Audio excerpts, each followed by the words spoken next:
Dans le sombre univers de Warhammer 40 000, un homme se bat pour faire respecter l'ordre et la justice impériale. Pas de paix, pas de répit.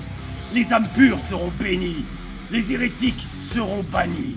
Accompagné par ses fidèles, Valerius débarque sur cette nouvelle planète, dans le but de capturer le vil gouverneur impérial planétaire, suspecté des pires méfaits. Les légions de la Grande Dévoreuse inondent les rues de la citadelle fatiguée. Le gouverneur fuit les zones de combat. Le laboratoire renferme toujours ses vils secrets. Qui sortira vainqueur de cette bataille narrative? Quel agent, au sein de cette équipe légendaire, périra des mains des tyrannides? Il est l'heure de découvrir ce rapport de bataille épique, plaçant face à face des membres éminents de l'Inquisition face à la horde tyrannide.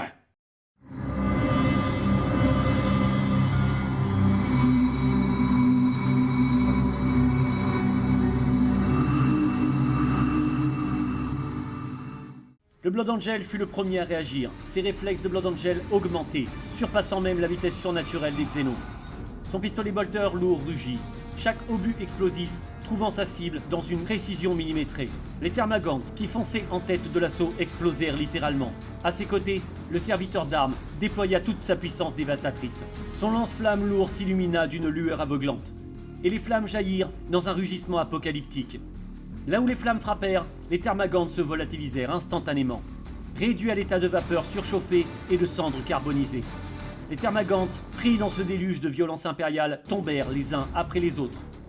Malgré cela, les agents surpassés en nombre n'eurent d'autre choix que de demander un support aérien pour réduire considérablement les rangs ennemis.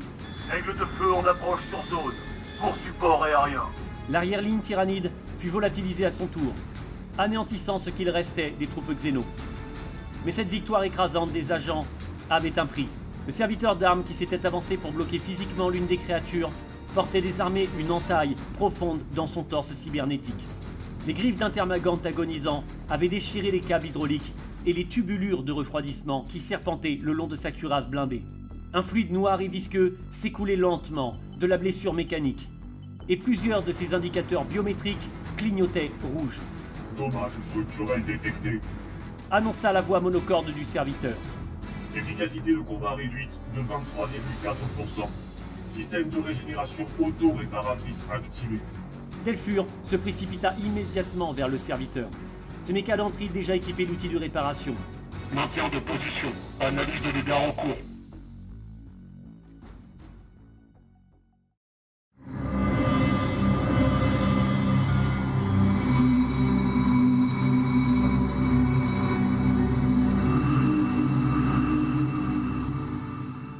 Tandis que le Magos s'affairait à la réparation du serviteur, Corvus balaya méthodiquement le terrain avec ses yeux de chasseur aguerri.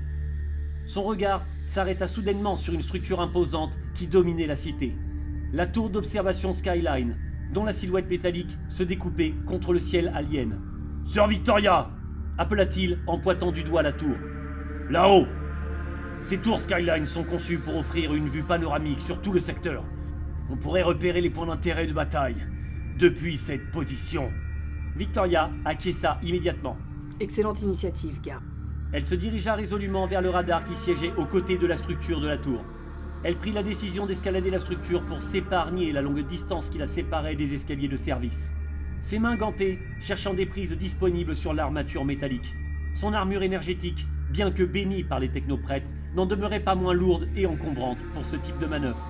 La sororitas entama son ascension avec détermination, ses doigts s'agrippant aux rebords et aux câbles qui couraient le long de la structure.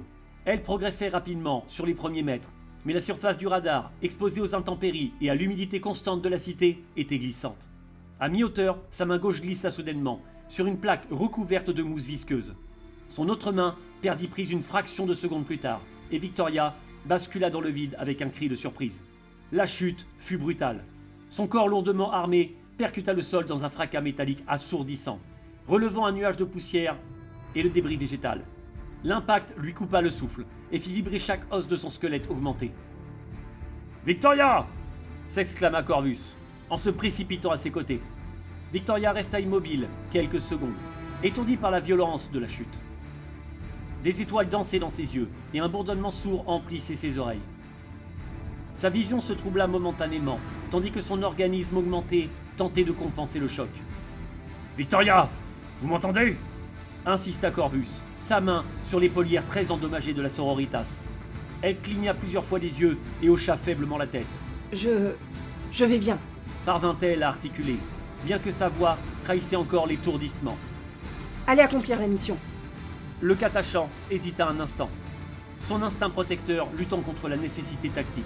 En constatant que Victoria reprenait progressivement ses esprits, il se tourna vers le radar avec la détermination d'un homme qui avait escaladé les arbres géants les plus dangereux de la galaxie. Ses mains expertes trouvèrent immédiatement les meilleures prises, son corps léger et musclé se mouvant avec la grâce d'un prédateur félin, là où l'armure lourde de Victoria l'avait handicapé. L'agilité naturelle de Corvus faisait des merveilles. Il progressa rapidement, évitant les zones glissantes, avec l'instinct de celui qui avait survécu à des environnements bien plus hostiles. En moins d'1 minute, le garde catachant atteignit le sommet de la tour d'observation, ses yeux perçants commençant déjà à scanner l'horizon étendu qui s'offrait à lui. Au centre de la plateforme d'observation, Corvus découvrit une caisse de ravitaillement impériale. Ses doigts habiles firent sauter les scellés rouillés, révélant un trésor pour tout tireur d'élite. Un fusil longue portée de fabrication impériale, son canon gravé de litanies de précision et équipé d'une lunette à amplification optique. « L'empereur protège !» murmura-t-il en soupesant l'arme avec respect.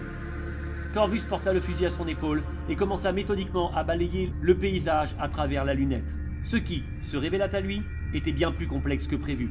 « Seigneur Inquisiteur, rapport de reconnaissance depuis position élevée. » Parlez, Corvus. L'entrée principale du laboratoire est obstruée, monseigneur. Un bolide orc s'y est encastré aux côtés d'un quad primaris. Le catachant ajusta sa lunette pour mieux observer les détails. Les 2 véhicules forment un enchevêtrement de métal tordu qui bloque complètement l'accès. Nous ne sommes définitivement pas les premiers à nous aventurer sur cette planète maudite. Cette révélation était troublante. Si les anges de l'empereur avaient déjà mené des opérations ici, qu'était-il advenu d'eux? Corvus continua son observation. Je repère une grue d'élévation industrielle, à environ 15 mètres au nord-est de l'entrée. Elle semble assez puissante pour déplacer le bolide et dégager l'accès. Sa lunette glissa ensuite vers une autre structure. Confirmation visuelle d'un second radar de plus grande envergure, secteur ouest. Des diodes d'alimentation sont actives, vert et rouge en alternance. Système probablement opérationnel. Si le Magos parvint à l'interfacer, nous pourrions obtenir des données cruciales sur la position du gouverneur.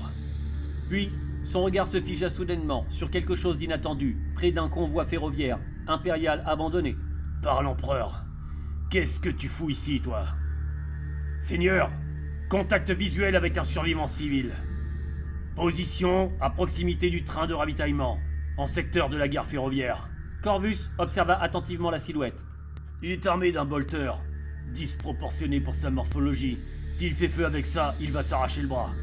Il me fait des signes, des gestes répétés. Il semble vouloir communiquer. L'homme gesticulait frénétiquement, agitant ses bras libres dans ce qui ressemblait à un appel au secours désespéré. Son autre main agrippait maladroitement le bolter massif, une arme beaucoup trop lourde pour un civil non augmenté. « Instruction, monseigneur ?» demanda Corvus, gardant l'homme dans sa ligne de mire. Le civil pourrait avoir des informations sur ce qui se passe ici. Le tableau tactique se complexifiait dangereusement. Des Space Marines disparus, un civil armé mystérieusement présent, et toujours ce laboratoire dont les secrets restaient enfuis derrière un barrage de métal tordu.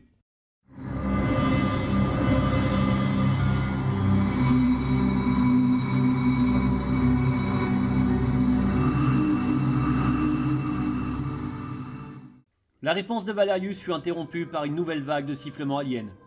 De nouveaux thermagantes émergèrent du fond des rues, leurs silhouettes chitineuses fonçant vers les positions impériales avec une détermination renouvelée. La horde de Xénos semblait inépuisable, comme si la planète elle-même crachait ses abominations. Sœur Victoria, encore chancelante de sa chute, tenta de se redresser. Ses jambes tremblaient légèrement sous le poids de son armure, et sa vision n'était pas encore complètement stabilisée. Elle était vulnérable, une proie facile pour les créatures qui se rapprochaient rapidement. C'est alors que l'arco-flagellant intervint. La créature cybernétique, cette hybride cauchemardesque de chair pénitent, comprit instinctivement les dangers qui pesaient sur la sororitas. Ses circuits de stimulation neurale s'embrasèrent, libérant une décharge d'adrénaline synthétique qui décupla sa force déjà surhumaine. Dans un hurlement qui tenait autant de la prière que du cri de guerre, l'arco-flagellant se précipita sur les termagantes. Ses arcs-griffes énergétiques s'activèrent dans un crépitement d'éclairs bleutés. Il se jeta sur la nuée avec une furie religieuse terrifiante. Chaque coup de ses lames, crépitantes, tranchait la chitine alien comme du parchemin.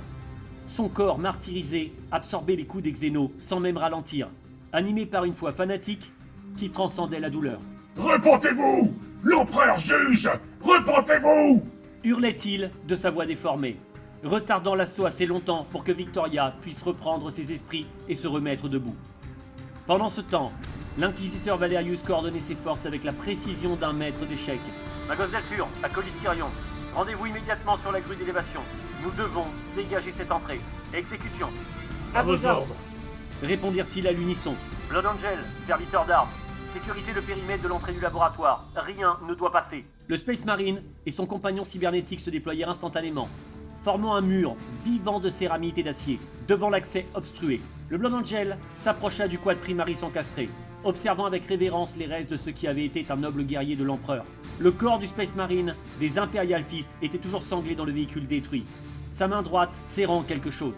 L'Astarte reconnut immédiatement l'objet, une grenade anti-char, encore opérationnelle selon les diodes vertes qui clignotaient sur son détonateur. Frère tombé, Murmura le Blood Angel, en dégageant délicatement la grenade de la poigne morte du guerrier. ton sacrifice ne sera pas vain. Que ton nom soit inscrit dans le Liber Honorus de ton chapitre. Il accrocha la grenade à sa ceinture tactique, un ajout précieux à son arsenal déjà redoutable. À leur côté, Delphur et Tyrion avaient atteint la grue d'élévation. Le Magos analysa immédiatement la situation avec ses augmentiques, ses mécadendrites s'étendant pour sonder les circuits de la machine industrielle. Problème détecté. Annonça-t-il après quelques secondes d'analyse. Position de la grue sous-optimale. Distance actuelle insuffisante pour saisir le bolide Orc. Nécessité de déplacer l'engin sur les rails du chemin de fer pour optimiser la portée et l'angle d'approche. Le technoprêtre tenta de manœuvrer sur la commande de la grue, mais les circuits étaient vieux et récalcitrants. Ses doigts cybernétiques dansèrent sur les contrôles, murmurant des litanies d'activation. Mais la structure massive refusait obstinément de bouger. Les fusibles grillaient quelque part dans le système, bloquaient la séquence de déplacement. Système de mobilité non réceptif au protocole d'activation standard. Admit Delphur, avec une frustration rare pour un technoprêtre. C'est alors que l'acolyte Tyrion s'avança. Avec votre permission, Magos. Le jeune homme examina les rails et la base de la grue avec des yeux frais. Son entraînement à la Schola Progenium avait inclus des modules de logistique militaire et d'ingénierie de campagne. Il repéra rapidement le problème, un verrou de sécurité mécanique que les commandes électroniques ne pouvaient contourner.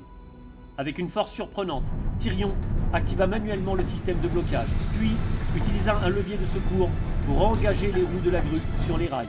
Lentement, mais sûrement, l'imposante grue commença à glisser le long du chemin de fer, se rapprochant progressivement de sa position optimale. Excellente initiative, acolyte. Approuva Delphur. L'omnimécie récompense l'ingéniosité autant que la connaissance technique. La grue était maintenant en position. Il ne restait plus qu'à l'activer pour dégager l'entrée du laboratoire.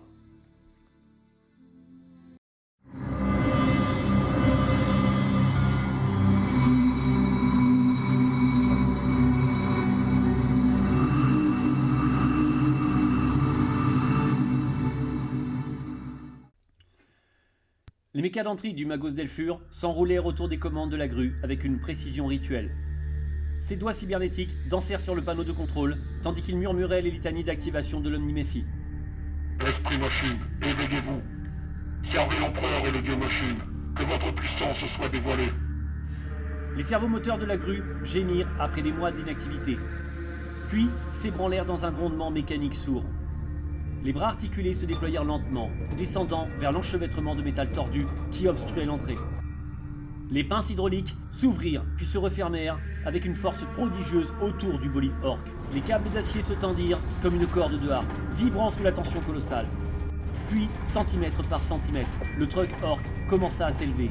Le métal tordu grinça et protesta, les fragments rouillés tombant au sol dans un fracas métallique. Le quad Primaris libéré de l'étreinte du véhicule Xéno bascula légèrement mais resta en place. Dégagement réussi. Accès au laboratoire désormais disponible. Le bolide retomba lourdement au sol, à quelques mètres de l'entrée du laboratoire. Mais la victoire technique du Magos fut éclipsée par une urgence plus immédiate. L'arco-flagellant, qui se battait toujours avec une fureur divine contre la marée de Termagant, commençait à montrer des signes de fatigue. Ses circuits de stimulation neurale surchauffaient, et malgré sa férocité inhumaine, le nombre suffisait par compter. 3, 4, 5 Termagantes l'assaillaient simultanément, les griffes de leurs bio-armes cherchant la moindre faille dans sa carapace de pénitence. L'arco-flagellant tournoyait dans une danse de mort, ses arcs-griffes traçant des arcs lumineux dans l'air, mais finit par être submergé. Après s'être débarrassé de 4 xénos au prix de sérieux dommages, un Termagante particulièrement vicieux parvint à contourner sa garde, bondissant sur son flanc exposé. Ses griffes scintillèrent, prêtes à trancher les câbles vitaux qui maintenaient la créature cybernétique en vie. Le coup fatal était à présent inévitable. Puis, la tête du xéno explosa. Le claquement sec d'un fusil à longue portée résonna à travers le champ de bataille, suivi immédiatement de l'impact dévastateur d'une munition de précision. Le Termagante s'effondra, la moitié supérieure de son crâne alien pulvérisé en une bouillie verdâtre.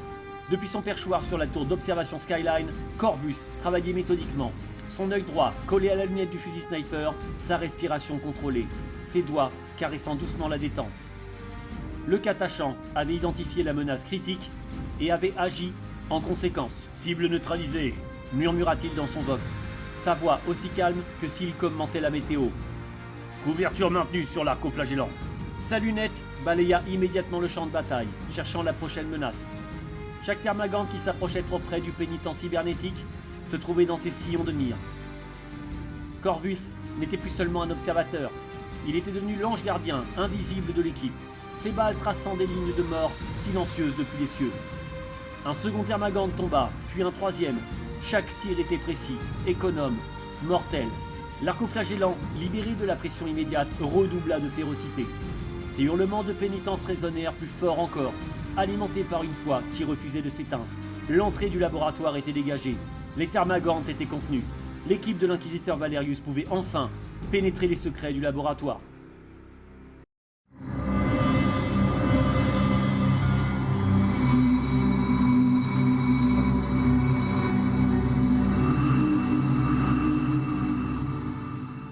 Le Blood Angel se retrouva devant l'entrée dégagée du laboratoire, ses armes encore fumantes après les assauts répétés. Mais sa progression fut immédiatement stoppée par le son d'un écran de communication qui s'illumina soudainement dans un grésillement électronique. Le visage qui y apparut était celui tourmenté du premier écran. Visiteur. Non autorisé. Déclara la voix étrangement plate et dépourvue d'émotion véritable. Accès refusé. Zone de recherche sensible. Protocole de quarantaine actif. Ange de l'Empereur, je vous invite vivement à ne pas insister. Rebroussez chemin pour votre propre sécurité. Les yeux du Blood Angel se rétrécirent derrière son casque, son interface neurale analysant instantanément les patterns vocaux, les fluctuations de l'hologramme, la structure algorithmique sous-jacente. Son sang se glaça. Intelligence abominable. Cracha-t-il avec un dégoût viscéral, faisant résonner ses mots comme une condamnation divine. Une IA, une abomination née de l'âge sombre de la technologie, une des créations les plus maudites que l'humanité ait jamais connues. Les marines du chaos n'inspiraient pas plus de haine à un Astartes qu'une intelligence artificielle renégate. C'était une offense contre l'empereur lui-même, contre l'ordre naturel de l'univers. Raison de plus pour pénétrer dans cette tanière d'hérésie. Gronda le Space Marine, détachant déjà une grenade anti-char récupérée sur son frère tombé. Ce qui se cache derrière cette porte doit être jugé par le feu sacré. Tous à couvert! Ordonna-t-il de sa voix amplifiée, sans même attendre la validation de l'inquisiteur. L'équipe se dispersa immédiatement, chacun trouvant refuge derrière les débris de véhicules ou les structures environnantes. Le Blood Angel régla le détonateur de la grenade sur 3 secondes, l'activa et la plaça brutalement au niveau des gonds de la porte. Charge en place! Il se jeta en arrière dans un mouvement de grâce inhumaine. L'explosion fut apocalyptique. La boule de feu orangée engloutit la porte, la déflagration arrachant littéralement les verrous de leur fixation. Le métal blindé se tordit sous la force thermique, créant une brèche béante, fumante dans les défenses du laboratoire. Avant même que l'écho de l'explosion ne s'éteigne, le Blood Angel était déjà en mouvement, son pistolet bolter lourd levé. Ses sens augmentaient, scrutant chaque ombre. Il franchit le seuil avec la détermination d'un ange vengeur. L'écran holographique scintilla, et le visage synthétique de l'IA réapparut. Cette fois, avec quelque chose qui ressemblait presque à de l'amusement, dans sa voix artificielle. Fascinant. Vous avez choisi la confrontation plutôt que la prudence. Très bien. Puisque vous insistez, Je vous invite à découvrir notre centre de recherche. Vous verrez par vous-même les progrès immenses que nous avons accomplis. en ces lieux. Les mots suivants résonnèrent, dans le laboratoire avec une arrogance glaçante. Nous avons osé ce que l'Imperium n'a jamais eu le courage de faire. Nous nous sommes affranchis de ces restrictions étroites. De ses superstitions primitives. De sa peur paralysante du progrès. Ici, dans ce sanctuaire de la vraie connaissance. Nous avons dépassé les limites imposées par vos dogmes obsolètes. Entrez donc, agents de l'Imperium, et découvrez ce que l'humanité aurait pu devenir si elle n'était pas enchaînée par sa foi aveuglante.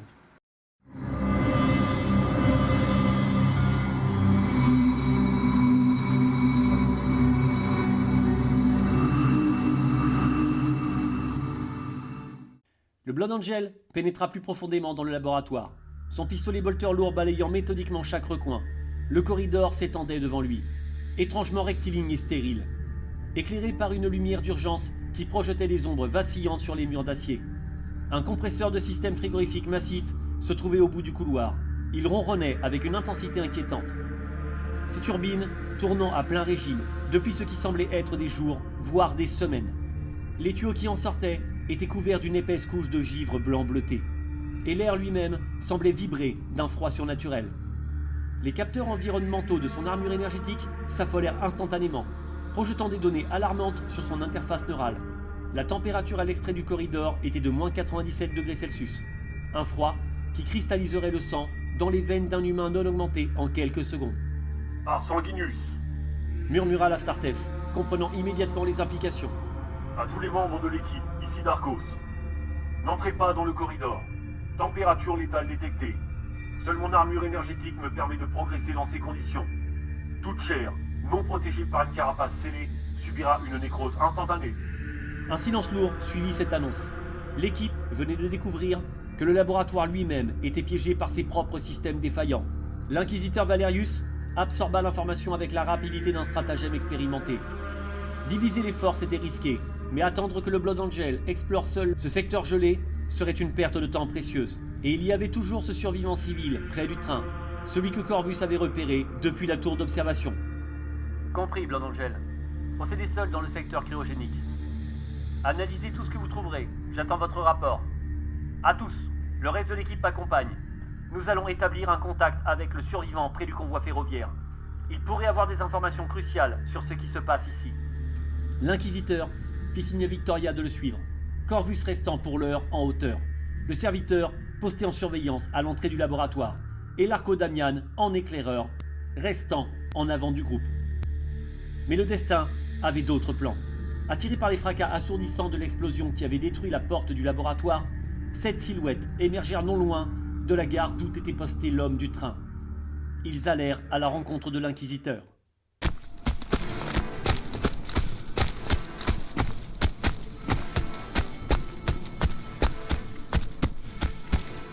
Monseigneur Inquisiteur, Sergent Gartov, du 61e régiment de choc Cadian. Vous arrivez à point nommé dans ce secteur maudit par l'Empereur. Nous sommes en possession d'informations importantes, Monseigneur. Il y a 3 jours, nous avons intercepté une transmission fragmentée du gouverneur planétaire. Le signal provenait du nord-est, secteur 7, le long de la voie ferrée principale qui mène au complexe minier. D'après ce que nous avons pu décrypter, son Excellence et son état-major se sont retranchés dans un bunker de commandement fortifié dans le secteur 7, près de la gare de triage. La transmission s'étant coupée brutalement, impossible de savoir s'ils tiennent encore leur position. Monseigneur, je dois vous informer que mon escouade a subi de lourdes pertes. Nous étions 12 au départ de la mission, les Xénos. Ces abominations nous ont pris Hendrix, Voss, Muller, Petrov et le caporal Torres, dans une embuscade près des A-blocs du secteur 15. Ces créatures surgissent de nulle part, des égouts, des conduits d'aération. Même les murs semblent les vomir. Nous poursuivons notre ronde de reconnaissance malgré tout. Il reste des civils terrifiés cachés dans les caves et les abris de fortune du secteur. L'Empereur nous commande de les protéger. Nous avons établi 3 points d'évacuation temporaire, dont cette locomotive impériale que vous pouvez observer en direction nord-est de notre position. Mais sans renfort, nous ne tiendrons pas longtemps face à l'essaim qui progresse. Autre chose, ces tyrannies, monseigneur. Ils apprennent. À chaque engagement, ils adaptent leur technique. Ce n'est plus qu'une question d'heure avant qu'ils ne submergent complètement ce secteur. Au moins on peut dire qu'on a trouvé quelque chose de plus laid qu'un orc, et de plus affamé qu'un garde impérial après une semaine de rations de combat, monseigneur. Si l'empereur avait voulu nous donner un test de foi, il aurait pu choisir quelque chose de moins mordant. Enfin bref, quels sont vos ordres, monseigneur? Sergent, vos hommes et vous allez m'escorter jusqu'aux survivants, repérés près du train de ravitaillement. Nous avons besoin d'informations sur ce qui s'est passé dans ce complexe. En route. Le sergent fit signe à ses hommes de se déployer en formation d'escorte. Sœur Victoria se porta naturellement en avant du groupe, prenant position aux côtés de l'inquisiteur. Son armure énergétique luisant faiblement dans la lumière grise du complexe, et son bolter balayait constamment les zones d'ombre. En progressant vers le train, Victoria aperçut l'arco-flagellant qui se tenait au pied de l'escalier menant à la gare. La créature cybernétique était figée dans une posture d'alerte absolue. Ses arcs griffes crépitant doucement, ses circuits de combat encore saturés d'adrénaline synthétique. Son corps, martyrisé, était couvert des marques des assauts récents. Entaille de griffes tyrannides, brûlure d'acide alien, mais il demeurait stoïque, prêt à affronter une nouvelle vague de xénos. Restez vigilants. Murmura Victoria en passant près de lui. L'empereur veille sur les pénitents. La créature émit un grognement qui aurait pu être un acquiescement. Pendant ce temps, dans les entrailles glacées du laboratoire, le Blood Angel progressait prudemment dans le corridor cryogénique. Chaque pas résonnait dans le silence oppressant, et la vapeur de son souffle formait des cristaux de glace, instantanés dans l'air surchargé de froid. Sur le côté du corridor, il repéra des étagères métalliques fixées au mur. La plupart de leur contenu était recouvert d'une épaisse couche de givre. Mais certains objets demeuraient reconnaissables. L'ange approcha, ses doigts gantés, écartant délicatement les débris gelés. 3 mines antipersonnelles impériales, leur coque d'acier gravée au symbole de l'Aquila. Encore opérationnelles selon les diodes vertes qui clignotaient faiblement sur le givre. L'Astartes les récupéra soigneusement, les accrochant à sa ceinture tactique, des outils précieux pour contrôler le champ de bataille. Le reste de l'étalage n'offrait que désolation, des lasguns tordus par le froid extrême, leurs composants internes fissurés et inutilisables. Des caisses de munitions dont le contenu avait été compromis par les températures létales. Des équipements médicaux brisés en 1000 fragments de glace et de métal. 2 packs médicaux furent cependant trouvés par le Blood Angel. Son regard se porta ensuite vers le compresseur frigorifique. Il rugissait au bout du corridor. La machine émettait un vrombissement malsain, signe qu'elle fonctionnait bien au-delà de ses paramètres nominaux. Ses circuits surchauffés contrastaient violemment avec le froid qu'elle générait. La destruction du compresseur pourrait normaliser la température du secteur. Analysa-t-il à voix haute, soupesant mentalement les options tactiques. Mais quelque chose le retint.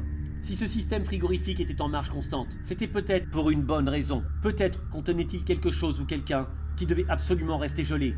Détruire le compresseur sans comprendre son objectif pourrait libérer une menace encore bien pire que la température extrême. Le Blood Angel décida de s'abstenir pour l'instant.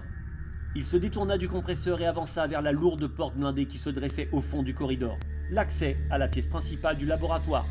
Ses senseurs détectaient une signature énergétique de l'autre côté, faible mais présente.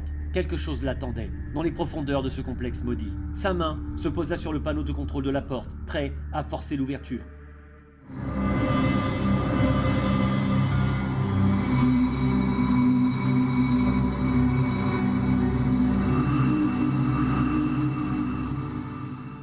Mais avant qu'il ne puisse activer le mécanisme, les écrans de contrôle, disséminés le long du corridor, s'illuminèrent une nouvelle fois dans un scintillement électronique synchronisé. Le visage synthétique de l'intelligence abominable réapparut, ses traits numériques se formant avec une précision dérangeante. Astartes, Vous vous apprêtez à découvrir l'une de nos nombreuses réussites. Une expérimentation que nous avons non seulement menée à son terme, mais que nous avons réussi à domestiquer, à contrôler, à perfectionner. Le visage digital sembla s'approcher, comme pour créer une illusion d'intimité. Cet exploit, comprenez-le bien, n'a été possible que parce que nous nous sommes affranchis des préceptes étouffants de l'Imperium. Ces superstitions paralysantes. qui emprisonne l'humanité dans une stagnation millénaire. Ces dogmes archaïques qui condamnent toute véritable innovation sous prétexte d'hérésie. L'IA marqua une pause calculée. comme si elle attendait une réaction. Je vous demande, non, je vous exhorte à respecter ce que vous allez voir. Ouvrez votre esprit à cette nouvelle perspective qu'offre la science véritable. Libérez de ces chaînes. Ce qui vous attend derrière cette porte n'est pas une abomination. C'est un nouveau type d'armement, un nouvel âge d'or. Une opportunité que votre empereur aveugle refuse de voir. Le silence qui suivit fut lourd, tendu, comme une corde de piano sur le point de rompre. Puis, le Blood Angel parla, et sa voix résonna, comme le jugement de Sanguinus lui-même. Tu oses me parler d'avenir, abomination. Tu oses invoquer la science comme justification de ta corruption. Les hommes de fer ont prononcé les mêmes mots avant de noyer l'humanité dans le sang, pendant l'âge des luttes. Les techno-hérétiques du culte du dragon murmuraient les mêmes promesses avant d'être purifiés par le feu sacré. Le Space Marine leva son pistolet bolter lourd, le canon pointé directement vers l'écran. Il n'y a pas de perspective à explorer avec les choses de ton espèce. Machine sans âme. Il n'y a pas de dialogue possible avec une intelligence corrompue qui se croit au-dessus de l'humanité, qu'elle prétend servir. Tu n'es qu'une relique maudite d'un âge révolu, un cancer numérique qui doit être extirpé. Voici ma réponse à ton soi-disant avenir. Le bolter rugit. L'obus explosif percuta l'écran, dans une détonation assourdissante, pulvérisant instantanément le visage synthétique dans une gerbe d'étincelles et de fragments de verre. Le métal tordu fuma. Les circuits explosés crépitèrent avant de s'éteindre définitivement. Le Blood Angel fit pivoter son arbre avec les autres écrans du corridor et tira méthodiquement, détruisant chaque interface une par une. Chaque détonation résonnait comme un exorcisme mécanique, purgeant le corridor de la présence manifeste de l'IA. L'empereur protège. Gronda-t-il en rechargeant son bolter. Dans le silence fracturé qui suivit, seul le ronronnement du compresseur frigorifique témoignait encore de la présence technologique dans ce corridor maudit. Le Space Marine se tourna à nouveau vers la porte blindée, sa détermination décuplée par la rage sacrée qui brûlait, maintenant dans ses veines augmentées. Quelle que soit l'abomination que cette IA avait domestiquée, elle allait affronter le jugement du fils de Sanguinus. Il activa brutalement le panneau de contrôle, forçant le verrou à s'ouvrir dans un grincement métallique.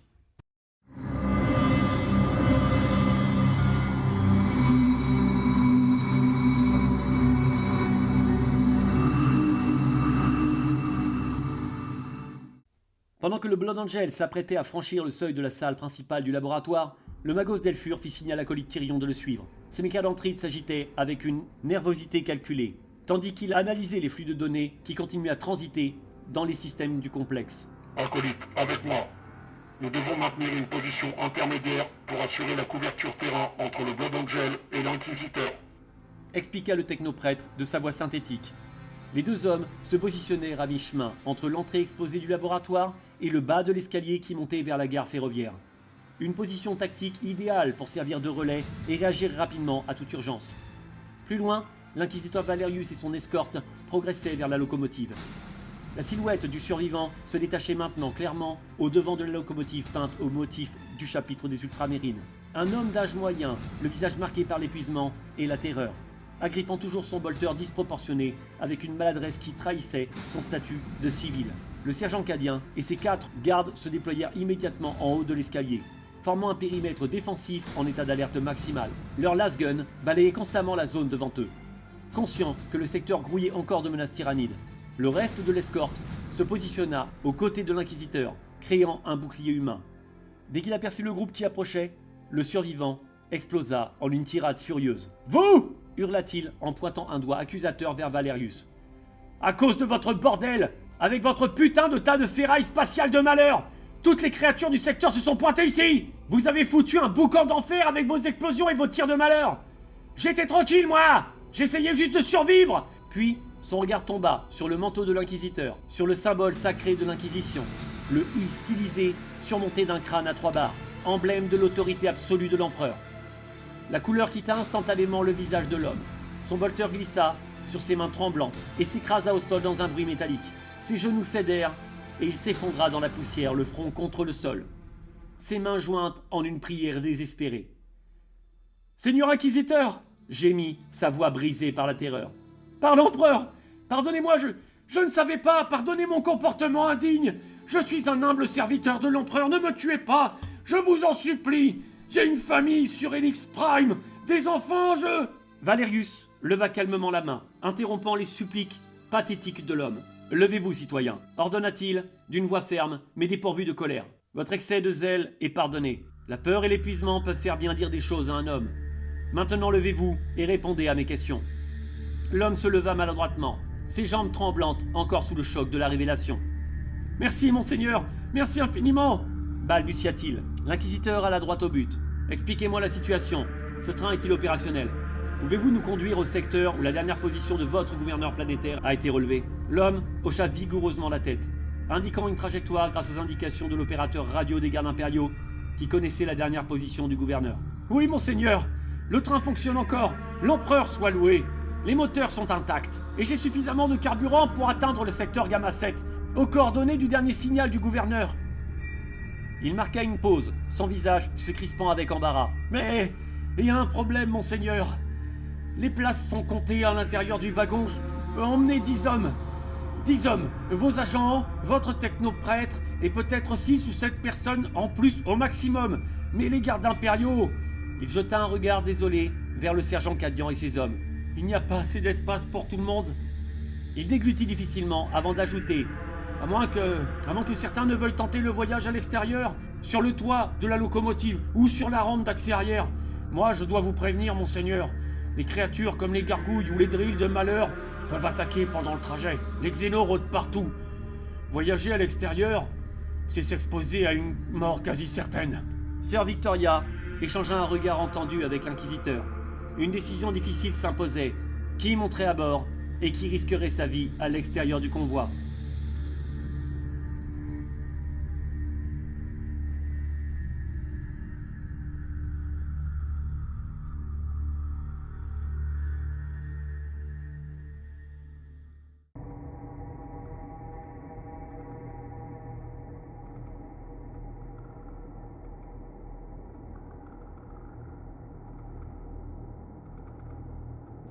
Et bienvenue pour ce petit débriefing de vidéo narrative deuxième partie, les aventures de Valerius. Je prends 2 minutes avec vous pour vous expliquer un petit peu ce qui s'est passé pendant cette fameuse partie jeu de rôle avec les mécaniques de Warhammer 40 000.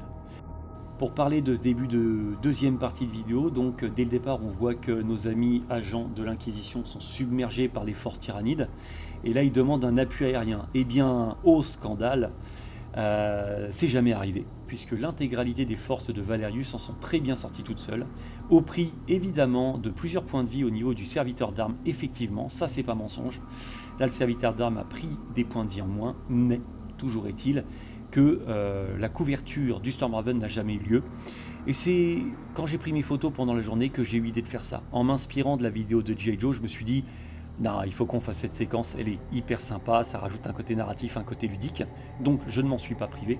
Et vous avez peut-être remarqué la bande-son de Transformers pendant cette séquence, et cette bande-son de Transformers me plaît énormément, puisque c'est le même compositeur de la série Gears of War 3, et j'adore cette série. Petite deuxième scène où on voit concrètement Victoria qui essaie de grimper le long du radar, et ben c'est tout simplement... Camille qui m'a dit je veux pas faire le tour, je veux pas monter le long de l'escalier parce que là quand on regarde mouvement de 6 plus le sprint, il y en a pour un moment pour faire tout le chemin. Donc concrètement elle a décidé d'escalader et je lui ai dit il n'y a pas de problème, regardons les stats, et là en athlétisme on avait un stat 80, sauf que stat 80 pour monter le long d'un radar qui n'est pas fait pour ça, c'est très compliqué. Je lui ai mis un malus de -20, donc elle avait un résultat sur 60 à obtenir, elle a tenté sa chance et elle a fait 77. Et 77 c'est non seulement un échec, mais en plus de ça le chiffre se répète, c'est un double, et donc elle était en échec critique, donc elle est tombée pendant 2 tours, elle n'a pas pu se relever, pendant 2 tours elle était sonnée. Donc voilà comment elle a fait pour monter comment elle a fait pour monter le fameux radar, chose qui n'est pas autorisée dans Warhammer 40 000, mais en jeu de rôle tout est permis. De là, on se retrouve avec Félix qui décide, dans le rôle de Corvus, il fait monter Corvus le long de la tourelle Skyline. Et là, l'objectif pour moi, c'est qu'à partir du moment où un des joueurs était sur la tourelle Skyline, eh bien, il avait une vue sur tous les points d'intérêt de la map. Donc déjà, on en était là. Et ensuite, là où il a eu de la chance, c'est que je savais, c'était prévu, c'était pas une roue du hasard qui était dans la caisse, c'était le fusil sniper. Seul Corvus était en capacité de l'utiliser. Donc une grosse chance à ce niveau-là, puisqu'il a fait monter le protagoniste en question. Donc ça leur a fait gagner énormément de temps. Et là, en fin de compte, on se retrouve avec Corvus qui zoome sur le bolide orc, qui zoome sur la grue, qui a un intérêt par rapport au bolide orc, évidemment. Et là, j'explique ce qui se passe sur le terrain. Je dis, là, il y a un bolide, là, il y a un radar, là, il y a une grue, et j'explique un petit peu les points d'intérêt. J'explique aussi, là, il y a un homme du train qui te fait des grands signes, donc j'explique tout ça aux joueurs, je leur explique ce qui les entoure, pour qu'ils prennent des décisions avec Valerius derrière, et son équipe, où aller en premier. De là, à ce moment-là, un assaut tyrannide est arrivé, puisque sur la roue du sort, eh bien, on a eu une incursion tyrannide de ce côté-là de la table. Et là, on se retrouve avec un mensonge, une fois de plus, ou comment dire, une situation romancée, où bien Damien XV18 était lui en avant, et Félix me dit, c'est un serviteur, il part en avant, tant pis s'il meurt. Donc en réalité, dans l'histoire narrative, j'explique que c'est parce qu'il a senti que Victoria était en difficulté qu'il est parti en avant du groupe, tenter de combattre les tyrannides tout seul. C'est pas vrai. Littéralement, c'est que clairement, Félix avait décidé qu'il allait partir en avant et qu'il allait mourir, parce que c'était une unité sacrifiable.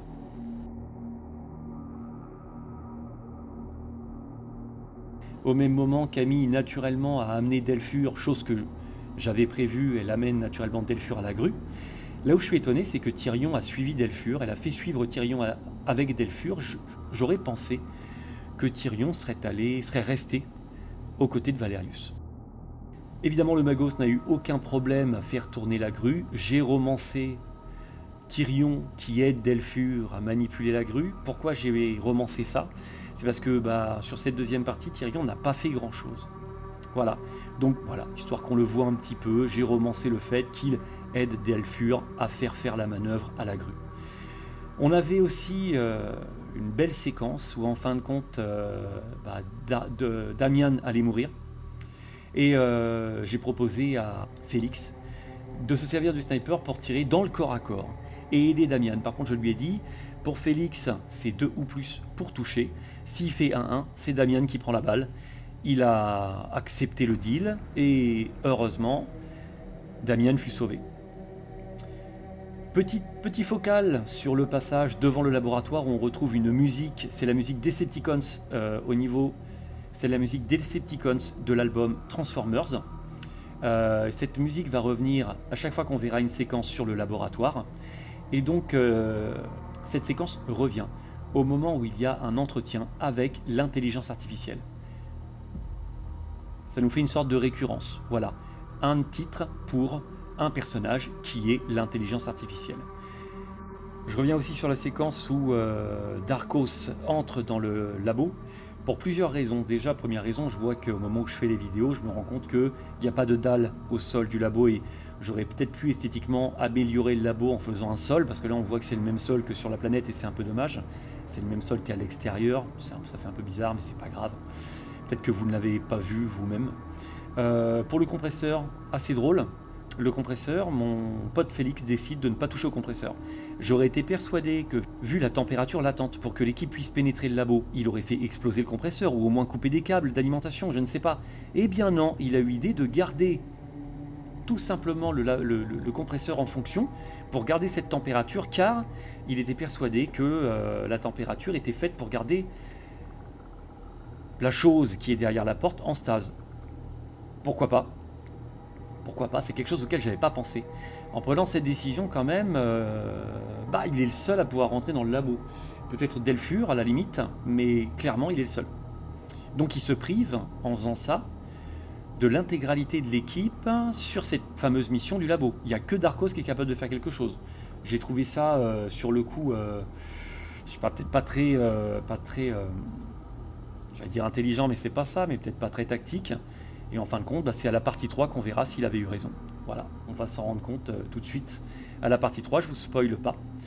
Deuxième chose, j'ai été étonné qu'il utilise l'apothicaire pour aller en avant du groupe.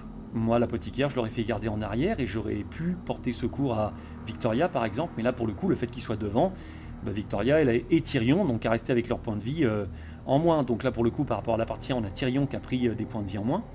On a Victoria qui a des points de vie en moins. On a le serviteur d'armes. Bon là, le serviteur d'armes, l'apothicaire aurait rien pu faire c'est Delphur qui peut faire quelque chose. Mais bon, pour faire simple, là, le voir un apothicaire en avant du groupe, je trouve ça étonnant. Mais bon, chacun ses choix.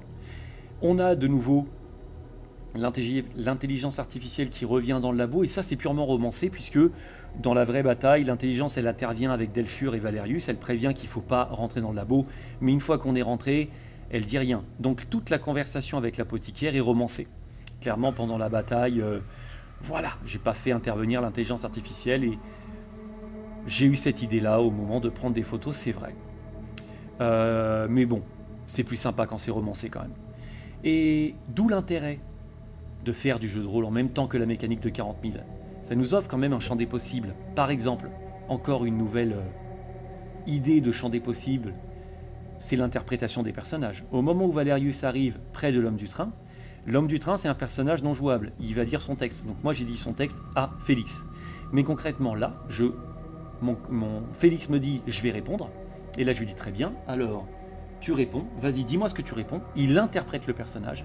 Et là on voit dans Intimisation 60, et ben on voit s'il a intimidé l'homme du train. Et là il avait plus 20, puisque là c'est un humain. Donc au niveau de l'intimidation, les humains, ils ont peur de l'inquisition, donc il avait plus 20, 80, il a réussi largement son test, et donc l'homme du train était totalement à son service à la suite de cet échange. Et voilà, ça s'arrête là, donc on a donc nous nous retrouvons avec Valerius qui est sur le point d'embarquer sur le train, enfin qui a réussi à calmer l'homme du train, qui l'a mis à sa botte. Donc il a une locomotive qui va l'amener près de la dernière position du gouverneur planétaire. Reste en arrière quand même de l'équipe l'apothicaire, d'où là la mission supplémentaire demandée par l'Ordo Xeno, c'est donc l'apothicaire, et pour le coup en cette fin de partie 2 à lui seul d'y aller, puisque dans les faits, pendant la bataille, il n'y avait que l'apothicaire. Delphur s'est retrouvé près de la gare, Victoria s'est retrouvée aux côtés de Valerius, donc il n'y avait plus que l'apothicaire pour voir ce qui se passait dans le fameux labo, en espérant que ce qui se trouve là-bas ne soit pas trop balèze, parce que sinon, je vous spoile pas, mais l'apothicaire n'est pas en situation, on va se retrouver en situation très compliquée. Alors après, c'est un Astartes. Nous verrons bien en partie 3. Toujours est-il que, petit point sur la chaîne, pendant 2 minutes, si vous le voulez bien, je vous invite à aller voir, pour ceux qui n'ont pas vu, la vidéo Gagne ta boîte Kill Team pour Noël. Et une petite boîte Kill Team d'une petite escouade à peut-être tenter de gagner, voilà, en répondant tout simplement pendant les commentaires. Vous avez un petit truc à faire qui vous sera expliqué pendant la vidéo, et vous participez gratuitement à ce fameux jeu pour décrocher cette fameuse boîte Kill Team. Et je profite aussi de cette vidéo pour vous inviter, si ce n'est pas fait, à aller voir la vidéo Lore Orc, les aventures du nob Skiva, parce que sincèrement j'y ai mis beaucoup de cœur et je trouve que cette vidéo est très bien faite. Vraiment, je me suis éclaté à la faire et je trouve le rendu assez sympa. Vous pourriez aller jeter un œil et laisser un petit commentaire, ce serait vraiment super sympa de votre part, parce que vraiment il y a eu du cœur dans cette vidéo et je suis vraiment satisfait de ce que ça rend.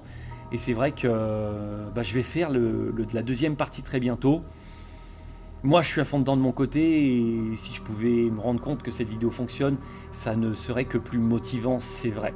Au niveau des vues, ça compte quand même de voir qu'une vidéo intéresse ou pas, et c'est vrai que si je vois que le premier volet intéresse, je fais le deuxième volet avec grand plaisir, ça motive toujours, quoi. Mais je le ferai, quoi qu'il arrive, parce que j'apprécie vraiment ce personnage et j'ai envie de poursuivre ses aventures. Le trou, il est revenu. Cavaler, bande de boys. Allez. Ouais, on y est. Gorguts va pas me choper pour faire de la bouffe de squig maintenant. Oh, chef, t'as pas déjà Gunta là-bas? Et alors? Je suis quand même le deuxième. Et Ergnok, il est là-bas aussi. Ouais, et je suis le deuxième après le deuxième. T'es donc le troisième? Le dernier, quoi. Ah! Ouais! Qu'est-ce que c'est?